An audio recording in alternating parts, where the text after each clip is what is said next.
Puji nama Tuhan, saudaraku yang kasih Tuhan. Saya mengucap syukur kepada Tuhan buat segala kebaikan Tuhan dan buat segala anugerah yang Tuhan berikan kepada kita sehingga kita bertemu dalam renungan mingguan. Dan tentunya saudaraku, kita hidup dalam kasih kemurahan Tuhan oleh karena Tuhan memberi kesempatan kepada kita untuk kita menikmati waktu-waktu yang sudah Tuhan berikan kepada kita. Nah, saudaraku yang kasih Tuhan, di dalam renungan mingguan kali ini masih berkaitan dengan Natal dan Yohanes Pembaptis. Kita akan coba belajar tentang pengakuan Yohanes Pembaptis berkaitan dengan Natal. Kita lihat di dalam Yohanes 1 ayat yang ke-15. Yohanes memberi kesaksian tentang dia dan berseru katanya, "Inilah dia yang kumaksudkan ketika aku berkata, kemudian daripadaku akan datang dia yang telah mendahului aku, sebab dia telah ada sebelum aku." Amin. Saudaraku yang dikasihi Tuhan, Yohanes di dalam pasal 1 ini berbicara tentang Natal dari sisi yang berbeda dibandingkan dengan Injil Matius ataupun Injil Lukas. Kalau Injil Markus tidak menyinggung soal kelahiran Tuhan Yesus, tapi Injil Matius dan Lukas hampir sama. Dua Injil ini berbicara tentang Natal, tapi Natal di dalam Injil Yohanes itu berbeda.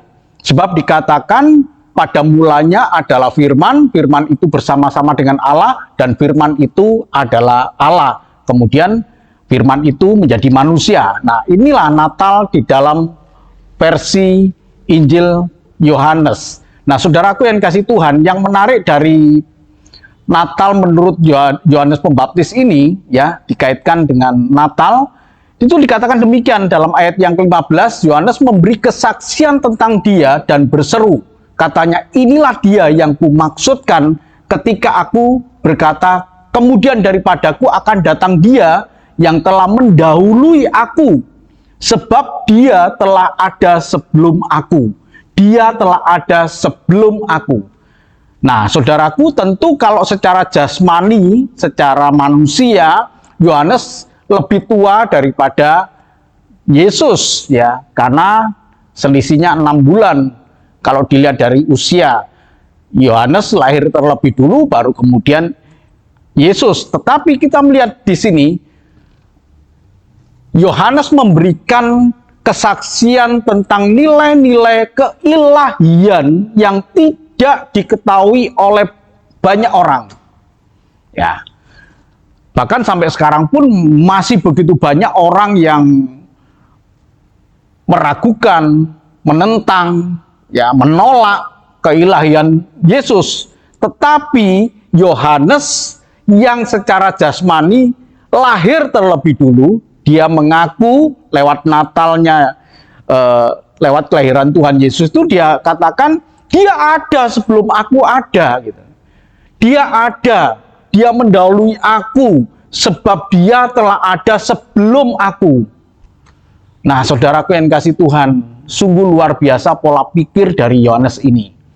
Ya, dia lewat Natal yang kita bicarakan dari Injil Yohanes ini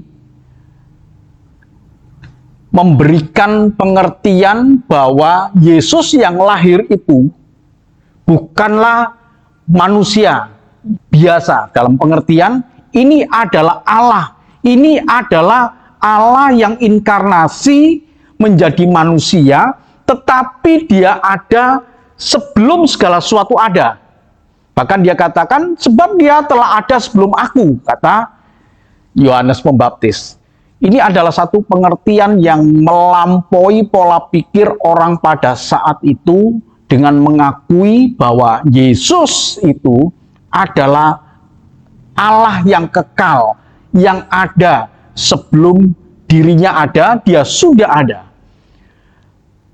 Sebelum segala sesuatu ada, dia sudah ada. Bahkan dikatakan di dalam Yohanes 1 ayat yang ketiga itu, di dalam dia diciptakan segala sesuatu, tanpa dia tidak ada yang tercipta. Nah, saudaraku yang kasih Tuhan, iman inilah yang membuat iman semacam Yohanes ini mengakui bahwa ini adalah Allah, keilahian, sifat kekekalan dari Yesus yang secara mata kasat ya, itu dia lahir setelah Yohanes lahir. Secara umum Yohanes lebih tua daripada Yesus, tapi dia katakan dia ada sebelum aku ada. Yohanes tidak menolak hal yang melampaui pikiran dia. Sementara orang-orang dengan berkembangnya zaman, Bapak Ibu Saudaraku yang dikasih Tuhan ya, dengan berkembangnya zaman, dengan kepandaian orang yang semakin meningkat, orang punya pemikiran menolak keilahian Yesus. Ya, karena dengan kepandaiannya, dengan kepintarannya itu kemudian dia nggak mungkin ini. Ya, artinya apa?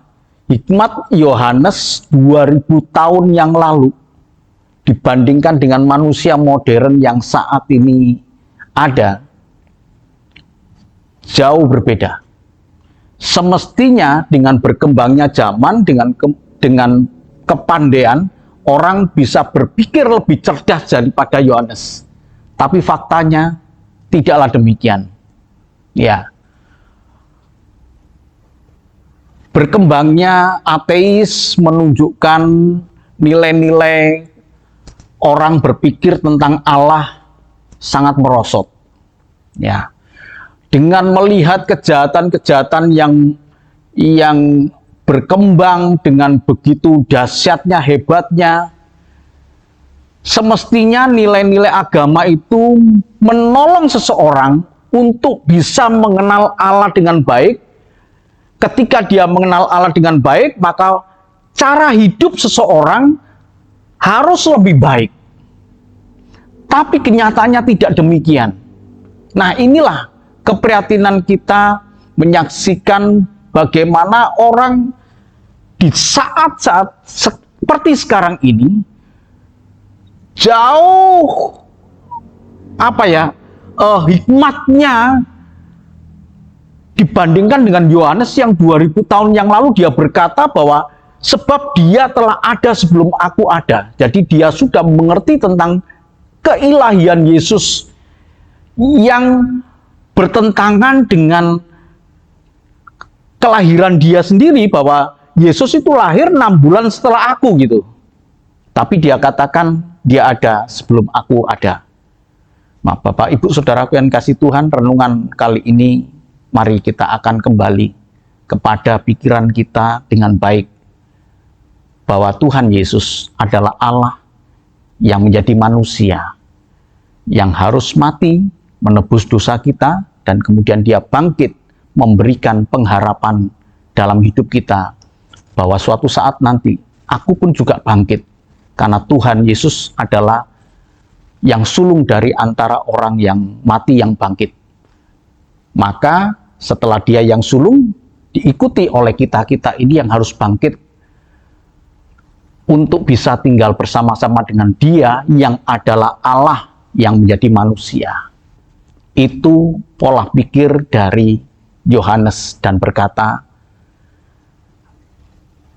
dia telah ada sebelum aku ada.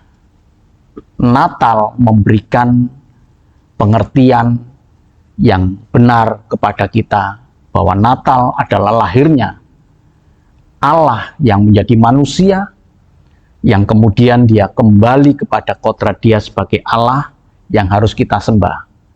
Percayalah kepada Yesus, sembahlah dia. Dia Allah yang maha kekal. Dia ada sebelum segala sesuatu ada. Dan Yohanes berkata, dia ada sebelum aku ada.